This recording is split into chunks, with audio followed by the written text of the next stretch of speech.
Today, we're going to continue my series on reviewing the 2024 Green Bay Packers. This time, doing our defensive linemen and linebackers.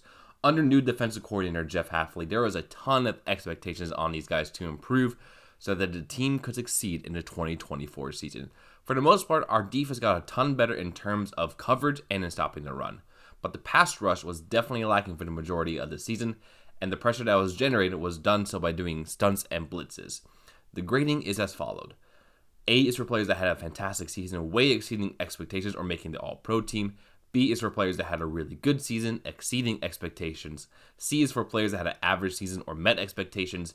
D is for players that had a disappointing season. And F is for players that actively hurt the team every time they were out there. Playoff performance will have an impact on the grades here, so let's go ahead and get started with grading our defensive line with young pass rusher Devonte Wyatt. Coming off of a very promising sophomore season, it was expected that Wyatt would have a massive breakout season in 2024, especially with the new defensive scheme promising to get after the quarterback better. But that didn't happen, even though Wyatt did improve in some areas such as in run defense. First of all, Wyatt missed 3 games during the regular season due to injuries, which limited his time to develop more. And even though he had 5 sacks in those 14 games he played, there were times during the season where he just disappeared in the pass rush, which is a common theme in this defense, and wasn't that good in defending the run to make up for those times when he wasn't getting after the quarterback. Overall in 2024, Wyatt appeared in 14 games, recording 23 total tackles, 17 solo, 9 tackles for loss, 5 sacks, and 2 fumble recoveries. PFF also credited Wyatt with 24 quarterback hurries, 3 quarterback hits, and 32 total pressures. They also gave him an overall grade of 66.5, a pass rush grade of 71.7, and a run defense grade of 51.9. For his 2024 season, I'm giving Wyatt a grade of C+, as he still had a pretty solid pass rushing season, but wasn't the season that we were expecting him to have as his third campaign. This upcoming season is critical for his career, as the Packers have to decide if they want to put the 5th-year rookie option on Devonte, or he could be a free agent following season if the Packers don't like what he put on the field. But for his sake, as well as the Packers, I hope Wyatt has an excellent season in 2025, as we need a strong interior pass rush to really contend for the Super Bowl. Coming into his second season after being a 4th-round pick out of Auburn, the main thing that we wanted to see out of Wooden was some sort of flash that warranted the team giving him some more playing time heading into 2025. But that did not happen at all, as Wooden played in less games compared to his rookie season, and also played in less snaps and made less of an impact than his rookie season. He only appeared in 13 games for the Packers, actually getting credited with a single start, recording 20 total tackles, 9 of them solo, 2 tackles for loss, and 2 pass deflections. PFF also credited him with 4 quarterback hurries, 1 quarterback hit, and 6 total pressures. They also gave him an overall grade of 47.8, a pass rush grade of 58.9, and a run defense grade of 46.5. For his 2024 season, I'm giving Wooden a grade of D, as it was a really unimpressive second season from him. There really wasn't any sort of progress with him at all, and his spot on the roster could be at risk, depending on what the Packers do for the remainder of the offseason. Heading into the 2024 season, the Packers were banking on the man known as Hercules to develop himself into the hero that the team was planning on when they drafted him in the first round of the 2023 draft. But for the 2024 season, he was closer to a 0 than a hero, as he really didn't develop that much as a pass rusher and actually got worse as a run defender compared to his 2023 campaign. There is some room for optimism, though, as after the Packers traded away veteran Preston Smith, Van Ness showed a bit more promise than what he had earlier in the season, becoming a lot more efficient as a pass rusher and improving his run defense the more snaps he had. Overall in 2024, Van Ness appeared in 17 games, recording 33 total tackles, 22 of them solo, 6 tackles for loss, 3 sacks, a forced fumble, and a fumble recovery. PFF credited him with 13 quarterback hurries, 3 quarterback hits, and 20 total pressures.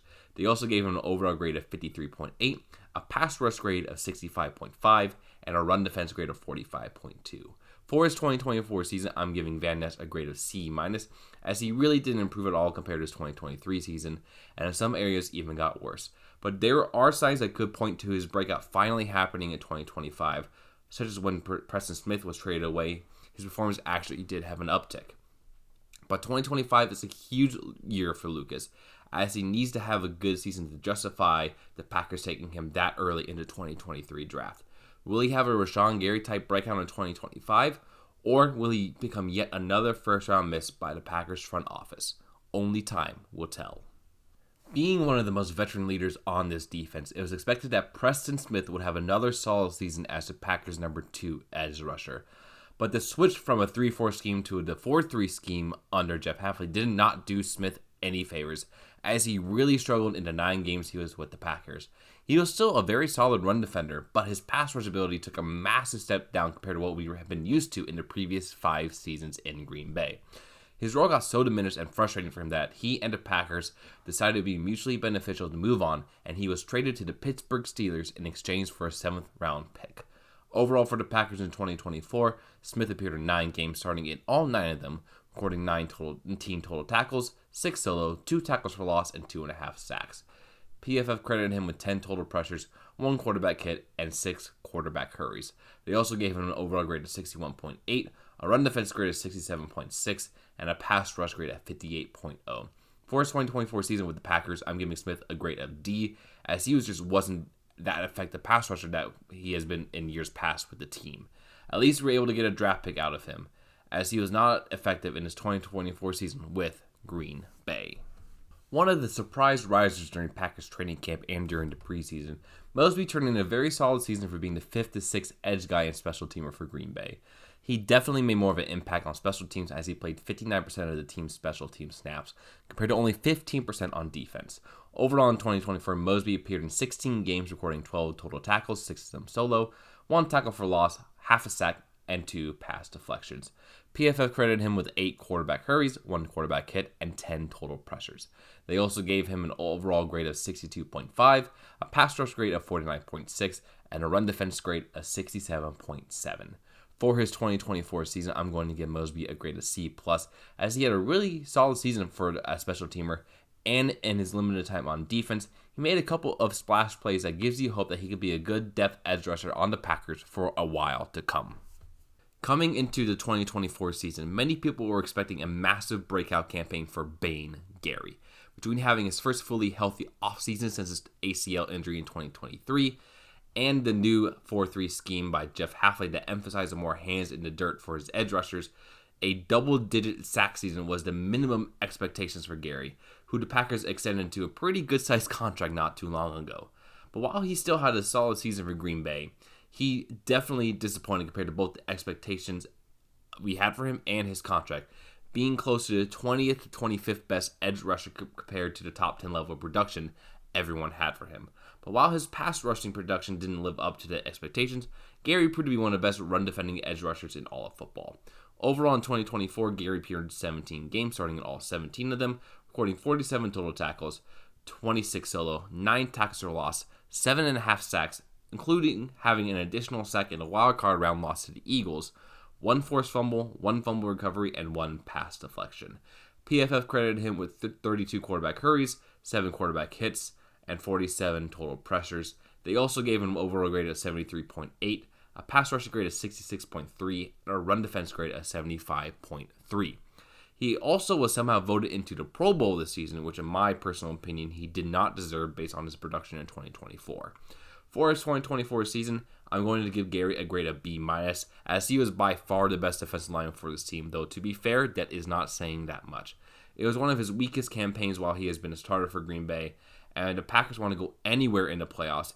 They need Gary to step it up a notch to take this defense to the next level. Coming into the season behind Gary, Van Ness, and Smith, Enagbare was expected to be a solid guy that his defense could lean on when the guys above him needed to take a breather or if they got injured. And he did exactly that, as Kingsley had another solid season as the Packers' main rotational edge rusher. His best game came against the Titans early in the season as he had 2 sacks against Will Levis. Overall, in 2024, Enagbare appeared in 17 games, starting in 7 of them, recording 39 total tackles, 18 solo, 6 tackles for loss, 4.5 sacks, and 2 forced fumbles. PFF credited him with 17 quarterback hurries, 4 quarterback hits, and 26 total pressures. They also gave him an overall grade of 56.0, a pass rush grade of 57.8, and a run defense grade of 64.5. For his 2024 season, I'm going to give Enagbare a grade of C+, as he had another pretty solid season for the Packers as an edge rusher, and I would expect that the Packers could look forward to a solid play for another season to come in 2025. Coming into the season, there wasn't many expectations for Cox, as he was an undrafted player way down on a depth chart, as he was still a very raw prospect. But as the year went on, we all saw what the Packers loved about him, as after the bye week, Cox went on a tear for the next 7 games, recording 4 sacks in those games in limited snap counts, and just in general caused havoc in the backfield in his limited playing time. But then he was injured for both the regular season finale against the Bears and for the wild card game against the Eagles. Overall for 2024, Cox appeared in 7 games, recording 12 total tackles, 8 solo, 5 tackles for loss, 4 sacks, and a forced fumble. PFF credited him with 10 quarterback hurries, 3 quarterback hits, and 17 total pressures in his very limited playing time. They also gave him an overall grade of 72.2, a pass rush grade of 72.0, and a run defense grade of 65.5. For his 2024 season, I'm giving Cox a grade of B+, as he really impressed me with his limited time on the defense. He made a ton of splash plays both in the run game and with pressuring the quarterback. It will be interesting to see if he can keep this kind of production up if he got more playing time, but right now he has proven himself to be a spark plug for this defense in a rotational edge role. That was one of the most disappointing seasons that I have seen from a Packers player in a very long time. Coming off a career year in sacks and making the Pro Bowl, it was expected that Kenny Clark would continue to be the anchor for this Packers defense. But the adjustment to the new defensive scheme must have been more difficult than anybody anticipated, because Clark really regressed in 2024. He had a hard time putting pressure on the quarterback, going from 7th in total pressures for defensive linemen in 2023 all the way down to 31st, and only had 1 sack, down from his career high 7.5 sacks. And he also regressed as a run defender, only having 4 tackles for loss compared to 9 in 2023. Overall, for his 2024 season, Clark appeared in 17 games, starting in all 17 of them, recording 37 tackles, 20 solo, 4 tackles for loss, 1 sack, 2 fumble recoveries, and 2 passes defended. PFF also credited him with 28 quarterback hurries, 4 quarterback hits, and 33 total pressures. They also gave him an overall grade of 59.3, a pass rush grade of 63.1, and a run defense grade of 57.1. For his 2024 season, I'm giving Kenny Clark a grade of D+, as it was the worst season Kenny has had since his rookie season. It was the first real sign of regression from the 3-time Pro Bowler, as he is not even 30 years old yet. But 2025 is going to be his 10th season in the NFL, which means he has a lot of wear and tear on his body, and we can just hope that he has a bounce-back season in 2025, as the Packers defense needs him to be that Pro Bowl level nose tackle again if they want to reach the next level. Coming off a surprisingly successful rookie season for a 6th-round pick, it was more of the same for the second-year man out of Bowling Green. He had another pretty solid pass rushing season for a player that played around 40% of the defensive snaps, but his run defense wasn't that good, limiting Brooks' potential on the field. Overall, for his 2024 season, Brooks appeared in 17 games, recording 24 tackles, 14 solo, 4 tackles for loss, 3.5 sacks, 1 forced fumble, 3 fumble recoveries, and 2 pass deflections. PFF credited him with 18 quarterback hurries, 3 quarterback hits, and 25 total pressures. They also gave him an overall grade of 58.7, a pass rush grade of 59.6, and a run defense grade of 37.0. For his 2024 season, I'm giving Brooks a grade of C, as he was basically the same player that he was last season, which provides a good amount of value for this Packers defense. You just want to see him develop a bit more as a true run defender so that he could be a true 3-down threat of a defensive lineman. It was another very solid season for the Packers special teams ace Eric Wilson. With the switch to the new 4-3 scheme, Wilson spent a good amount of the season as a 3rd linebacker with Quay Walker and Edgerrin Cooper. Playing around 51% of the team's defensive snaps, Wilson was really solid in the run game and was a really good blitzer for when the Packers needed him to. He was also one of our main special team members, as he appeared in 73% of the team's special team snaps. Overall in 2024, Wilson appeared in 17 games, starting in 12 of them, recording 72 total tackles, 38 solo, 7 tackles for loss, 2 sacks, 1 forced fumble, and 2 pass deflections. PFF credited him with 9 total pressures and a passer rating against of 106.8. They also gave him an overall grade of 65.8, a pass rush grade of 71.0, a run defense grade of 68.0, and a coverage grade of 49.1. For his 2024 season, I'm going to give Wilson a grade of B, as he really stepped up in terms of his play on the defensive side of the ball, stepping up when guys like Edgerrin Cooper and Quay Walker struggled with injuries, and was still a really good special teams player for the Packers. Sadly, he signed the offseason with the Minnesota Vikings, so now we're going to see him twice a season with the purple incarnation of Satan. This year was huge for the career of Quay Walker. And while there were some games where he looked like he took a step forward into being an upper-tier linebacker, for the majority of the season, it was more of the same that we have seen from his first 2 seasons, where he has just been a solid starting linebacker. Quay, in his first season in the new 4-3 scheme, did wear the green dot on his helmet, meaning he was in charge of calling the defensive plays and making sure that the rest of the defense was properly aligned. But he also missed 4 games this season due to injury and also struggled with consistency in his ability in coverage. Overall, for his 2024 season, Walker appeared in 13 games, starting in 13 of them, recording 102 total tackles, 72 solo, 9 tackles for loss, 2.5 sacks, and 2 pass deflections. PFF credited him with 9 missed tackles, a passer rating against a 96.6, and 14 pressures. They also gave him an overall grade of 57.5, a pass rush grade of 65.5, a run defense grade of 67.9, and a coverage grade of 48.8. For his 2024 season, I'm going to give Quay a grade of C+, as he was still a pretty solid linebacker that provides solid run defense and was a solid blitzer, but his inconsistencies in his coverage abilities and the fact that he missed times with injuries for the second straight season could spell trouble for him as he is heading into his final year of his rookie deal. 2025 is his make or break campaign as for whether or not the Packers will keep him for the long run. McDuffie, now the only Packers player remaining from the terrible 2021 draft class on the roster after he signed a 2-year extension this offseason, was basically another Quay Walker for the Packers defense. He was a solid starter who was a good run defender and a good blitzer, but not so good in coverage. Overall in 2024, McDuffie appeared in 17 games, starting in all 17 of them, recording 97 total tackles, 46 solo, 3 tackles for loss, half a sack, 1 forced fumble, and 3 passes deflected. PFF also credited him with 11 missed tackles, a passer rating allowed of 130.3, and 8 total pressures. They also gave him an overall grade of 56.1, a pass rush grade of 66.0, a run defense grade of 66.7, and a coverage grade of 45.5. For his 2024 season, I'm giving McDuffie a grade of C, as he was a very serviceable linebacker for the Packers this season, and was a good contributor on special teams as well. He looks to be a good linebacker and locker room leader for years to come, as the Packers seem to really like him as they did extend him this offseason. What a year it was for the Packers' second-round pick out of Texas A&M, as Edgerrin Cooper quickly established himself as one of the bright young defensive stars in the NFL. It was a bit of a slow start for Cooper, as he didn't give much playing time, as the coaching staff decided it was best to ease him in the games due to a preseason injury he sustained. But once he got going, it was very clear the talent that he had, as he was flying all around the field, making big plays and being an absolute beast of a blitzer.